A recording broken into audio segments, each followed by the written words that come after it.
전략 체크인입니다. 시장이 4월 중순부터 조금씩 좀 바뀌어 있습니다. 그 흐름을 또 전문가들은 어떻게 따라가면서 포트폴리오를 운영하는지 이 시간에 실전 힌트 얻어보시기 바랍니다. 함께해 주실 분은 신한투자증권의 신병재 부지점장입니다. 안녕하세요. 네, 안녕하세요. 네. 지난주 이 시간에 세린메이라는 단어를 올해 들어서 저는 그 코너에서 처음 들었었던 것 같아요. 5월에 세린메이를 좀 준비해보자 라면서 시장 조정, 추가적인 조정 가능성에 대해서도 이미 좀 알려주셨고, 그리고 한 주가 지나 지금 현재 시장은 많이 빠져 있습니다. 전략의 변화 어떻게 있을지 궁금한데요. 시장을 바라보시는 뷰부터 좀 알려주시죠. 네, 제가 지난주 말씀을 드리게 되면서 시장을 좀 더 보수적으로 접근을 해야 된다라고 거듭 언급을 조금 드렸던 것 같습니다. 세리메이라고 하면은 아무래도 실질적으로 5월에 시장이 내리는 것을 의미를 하는 건데요. 아무래도 그런 데이터가 많이 인식되어 있다 보니 4월 말부터 조정세가 미리 이어지는 분위기입니다. 좀 더 구체적으로 살펴보면 SG증권발의 이런 한가의 이런 영향 이 지속되는 점도 있고요. 그리고 2차 전지에 관련된 이런 조정폭이 시장을 좀 끌어내리는 그런 부분도 좀 있는 것 같습니다. 어쨌든 조정은 좀 시작이 되었다라고 보시면 될 것 같고요. 주식을 아마 100% 정도 가지고 계신 분들은 좀 불안한 그런 느낌을 좀 갖고 있을 것 같습니다. 하지만 대외 환경을 좀 더 살펴보면요. 미국 같은 경우는 미국 빅테크 업체들의 실적 발표가 현재 이어지고 있습니다. 마이크로소프트라든지 그 메타가 이제 실적이 굉장히 양호하게 발표가 되었는데요. 지금 그에 따라서 시장 자체는 급등하지는 못했지만 어느 정도의 방어를 좀 하고 있는 그런 분위기인 것 같습니다. 다음 미국에 있는 이런 지방은행의 위기는 계속적으로 되고 있는 상황이기 때문에 지방은행의 위기가 이제 연쇄 부도로 이어질지에 대해서는 관심을 계속적으로 가져야 한다라고 보고 있고요. 퍼스트 리퍼블릭 지방은행 같은 경우는 첫날 화요일에 50% 급락을 했다가 어제는 또 30% 정도 더 추가 급락이 나왔습니다.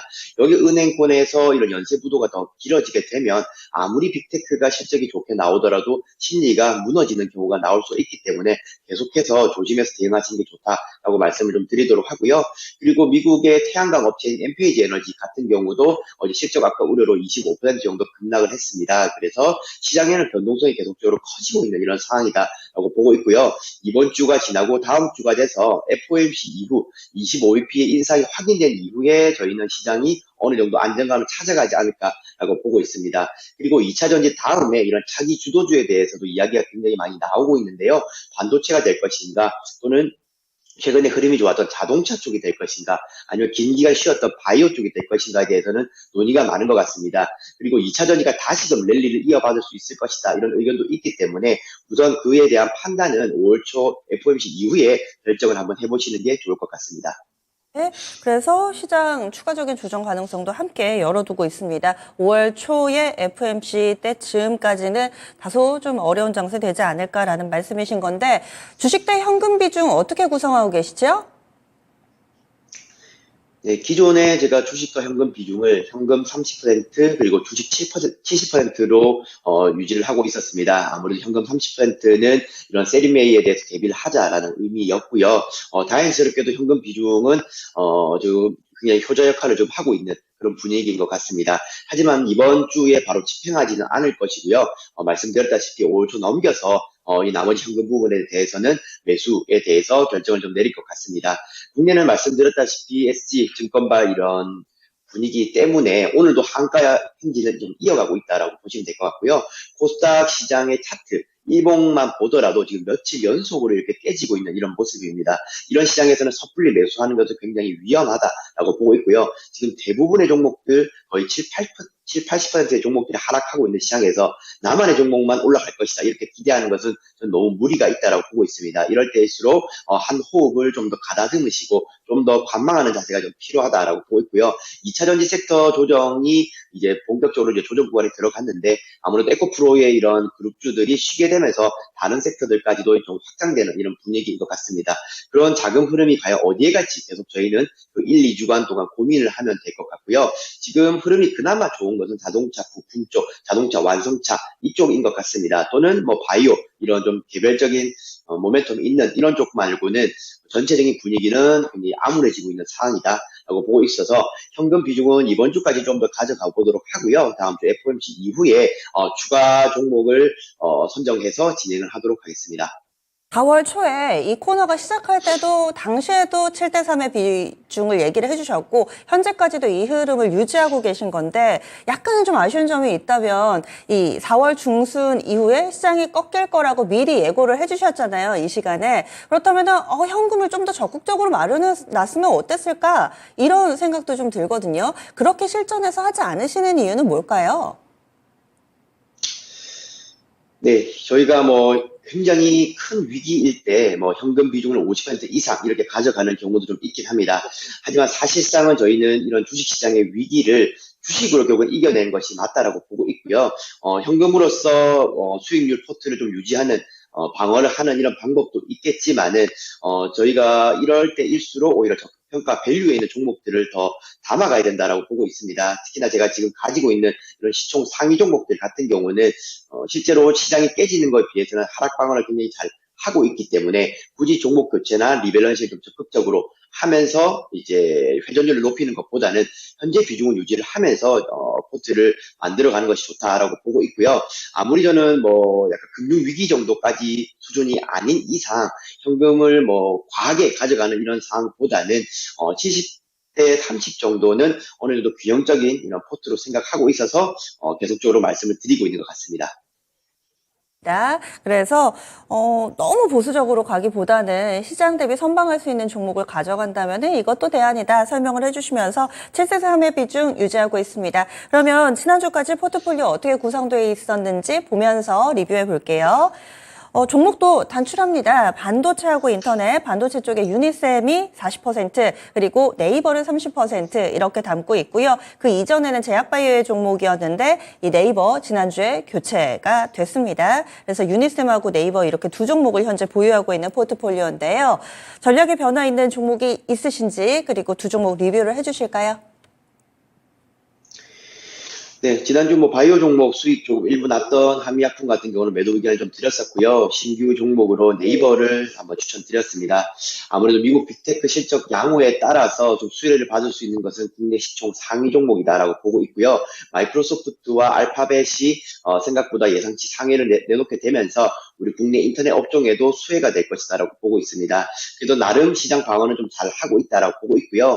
어차피 최고점 46만 원대에서 밸류가 많이 조정되어 있는 이런 상황이기 때문에 부담 없이 진입할 수 있다는 의견을 조금 드렸던 것 같습니다. 알파벳 어쨌든 1분기 실적 예상 상회는 좀 2분기에도 이어질 가능성이 높기 때문에 인터넷 업체들에게는 굉장히 좀 호재로서 작용하고 있다라고 보고 있고요. 그 메타가 실적 발표가 굉장히 또 양호하게 나왔습니다. 시간에서 12% 정도 상승하면서 마감을 하게 되었는데요. 메타는 SNS 업체이지만 결국엔 인터넷 업체로도 분류가 될 수 있기 때문에 이런 분위기들이 네이버와 카카오에 전해질 것으로 보고 있습니다. 하지만 카카오 같은 경우는 그 카카오페이와 카카오뱅크 등 이런 금융주들의 이런 비중도 가지고 있기 때문에 현재 상황에서는 네이버와 카카오를 비교했을 때 네이버 쪽이 좀 더 안정적이다라는 의견 드리도록 하고요. 카카오 같은 경우는 미국의 이런 지방은행들의 연쇄 부도에 대한 우려가 사라졌을 때 좀 더 그때 이후에 큰 반등이 나오지 않을까라고 보고 있습니다. 그래서 인터넷 업종 그리고 AI 종목 이렇게 찾으시게 된다라면은 시총 상위 종목인 네이버 이렇게 한번 보시는 게 좋지 않을까라는 의견 드리도록 하고요. 그리고 반도체 장비 종목에서는 유니셈을 계속적으로 말씀드렸던 것 같습니다. 하지만 코스닥 시장이 계속적으로 급락을 하게 되면서 이 종목도 마찬가지로 조정폭이 많이 확대가 되었는데요. 다행스러운 것은 어제 SK하이닉스의 실적 발표 누구나 실적은 안 좋을 것이라고 예상을 했습니다. 다행스럽게도 삼성전자가 그랬듯 실적 발표와 함께 오히려 반등하는 모습 보여주고 있고요. 오늘도 밑꼬리를 좀 달고 다시 올라오는 이런 모습 보여주고 있는 것 같습니다. 반도체에 대해서 우리 국내 시장에서 심리 개선이 되고 있는 이런 부분이기 때문에 이런 경우에는 베타가 큰 이런 유니셈 같은 종목이 다시금 장대 양봉으로 대응을 할 수 있지 않을까라는 기대를 좀 갖게 되는 것 같습니다. 그래서 하이닉스 실적 우려로 인해서 우리가 좀 분위기가 좀 무거웠던 점이 이제는 좀 가벼워졌다라고 이제 보시면 될 것 같고요. 이 기존 포트를 이번 주에도 유지하는 방향으로 진행하도록 하겠습니다. 유니셈 네이버 홀딩입니다. 그리고 현금 30%는 지금 당장은 집행하지 않을 거다 얘기를 해주셨어요. 그래도 뭔가 마음속으로 점 찍어두고 계속해서 매수 타이밍을 타진하는 그런 관심 종목은 있으실 텐데요. 종목을 좀 알려주실 수 있을까요? 네, 지금 관심 종목 현금 나머지 30% 비중을 집행할 종목을 계속적으로 모색 중에 있습니다. 저는 바이오 종목에 대해서도 말씀을 좀 많이 드렸는데요. 바이오가 뭐 의약품 이쪽도 있지만 의료기기 쪽도 저는 포함이다라고 보고 있습니다. 그래서 이번 주는 파마 리서치 좀 좋게 보고 있는 이런 상황이고요. 피부 미용 산업 자체가 고성장에 진입을 했기 때문에 굉장히 좀 유의 있게 보고 있는 상황입니다. 특히나 차트상에도 보시더라도 요즘 같은 장에 굉장히 단단하게 잘 버티고 있는 것은 이유가 있는 내용이다라고 보고 있습니다. 작년 10월부터 이제 태국 쪽에 진출을 하게 되었는데요. 2주 전에 매출이 급증하는 이런 모습을 볼 수가 있습니다. 태국 쪽에서는 의약품으로 처음에 분류가 되었다가 이제는 의료기기로 변화가 되면서 수출 시장 자체가 굉장히 급성장할 수 있는 부분이 좋은 것 같습니다. 특히나 주요 제품인 리쥬란 같은 경우도 주문 물량이 지금 폭주하고 있는 이런 상황인데요. 물류센터의 이런 최대 출하량을 초과했다라고 보시면 될 것 같습니다. 실적적인 부분이 이제부터는 좀 더 개선되는 이런 내용이 나올 것 같고요. 2019년에 매출액이 839억 원 정도의 이런 기업이었어요. 하지만 작년 2022년이죠. 3년 만에 1,900억대의 이런 매출로서 성장한 이런 기업이기 때문에 파마 리서치는 지금 이유 있는 상승이다라고 보고 있습니다. 시총도 1조에 가까운 이제 이런 기업이 되었기 때문에 수급상에서도 기관과 외국인이 충분히 들어올 수 있는 그런 사이즈다라고 보고 있어서 지금의 조정권이 마무리가 되게 된다라면은 빠르게 좀 키워볼 수 있는 그런 업종이지 않나라고 보고 있습니다. 그래서 파마 리서치 관심 종목으로 보고 있고요. 이 종목 같은 경우는 FOMC 이후에도 이 비슷한 가격대에 유지하고 있으면 매수 진행 계획하고 있습니다. 리서치는 최근 들어서 나오는 주요 뉴스들은 경영권 분쟁과 관련된 기대라고 해야 될까요? 이런 부분들이 조금 있습니다. CTC 바이오가 지분을 계속해서 사들이더니 지금 최대 주주까지 됐고 기존의 대표이사가 과연 어떻게 할 것인가 이런 부분들에 관심이 좀 쏠리고 있는 상황인데 혹시 이 모멘텀도 함께 고려가 된 건지 그리고 조정이 나오면 사겠다라고 얘기를 해주셨는데 뭐 보시는 가격대라든지 주요 이평선의 기준이라든지 이런 게 있으신가요? 네, 말씀하신 것처럼 CTC 바이오와 경영권 중입니다. 아무래도 파마 리서치 경우에는 경영권 분쟁에서 좀 승리하기 위해서 추가 지분 확보도 좀 필요한 이런 상황이고요. 저는 이런 수급 논리에서 매수 쪽으로 지금 진행이 되는 점이 많다라고 보기 때문에 지금의 주가도 만들어지지 않았나라고 보고 있습니다. 그래서 파마 리서치는 경영권 동반 성장을 했다라고 보고 있고요. 지금 99,900원입니다. 그러면 10만 원 선인데요. 지금 앵커님께서 말씀하신 것처럼 매수 시점 주지 차트 타이밍을 잡자고 한다라면은 올선 부분이 저는 될 것 같습니다. 그리고 현재에서 조정폭이 더 나오게 된다고 하면은 5% 정도의 이런 여력이 조금 있을 것 같아요. 그래서 코스닥 시장 자체가 추가적으로 급락을 했을 때 시장 분위기에 따라서 5% 정도의 조정이 나오게 된다라면은 과감하게 베팅해 볼 수 있는 자리다라고 말씀드리고 싶습니다. 예, 알겠습니다.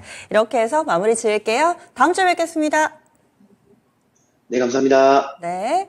시장 전체적으로는 약간은 좀 보수적인 시각 봅니다. 따라서 현금 30%를 그대로 가져가고요. 기존의 종목 유니셈하고 네이버는 홀딩입니다. 관심 종목으로 파마 리서치 있는데 이 종목도 기회가 온다면 잡아보겠다. 과연 다음 주 포트에 담겨 있을지 이 부분도 다음 주에 함께 보시면 좋을 것 같습니다. 지금까지 다양한 투자 판단에 대한 도움 말씀드렸습니다. 종목의 상승 하락을 보장하지는 않습니다. 현재 외국인이 코스피에서 매수로 전환이 됐고요. 지수가 코스닥이 먼저 빨간불이 좀 들어오네요. 오늘 남은 시간도 좀 더 집중해 보시고요. 여기서 인사드릴게요. 함께해 주신 여러분 고맙습니다.